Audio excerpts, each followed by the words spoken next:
எங்கட முன்னோர்களை நாங்க பார்த்தோம் என்று சொன்னா இன்னைக்கு பாருங்க, வாழையடி வாழையா எங்கட முன்னுக்குள்ள எங்கட வாப்பா, அந்த வாப்பாவுக்கு முன்னுக்குள்ள அப்பா, பாட்டன் முப்பாட்டன் கூட்டன் சொல்லி என்ன செய்ய அப்படியே எல்லாரும் அப்படியே போயிட்டு சேருவாங்கன்னு சொன்னா அவங்க தீனுல் இஸ்லாம் இந்த மார்க்கத்துக்குள்ளதான்.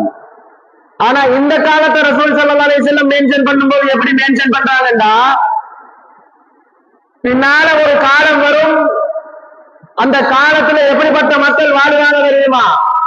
தஜ்ஜாலிகள் வருவானுங்க, கஸாபுகள் வருவானுங்க, உங்களுக்கு மத்தியில சண்டையை மூட்டி விடுவானுங்க, பொய் சொல்லுவானுங்க, அவன் அட்டகாசம் அக்கிரமம் பித்தலாட்டம் தாங்க முடியாது. உங்களுக்கு யத்தூனகும் மினல் அஹாதி, பெரிய பெரிய செய்திகள் எல்லாம் சொல்லுவானுங்க, நீங்களும் கேட்டு இருக்க மாட்டீங்க, உங்களோட முன்னுக்குள்ள உங்களோட வாப்பா மாரும் கேட்டு இருக்க மாட்டாங்க.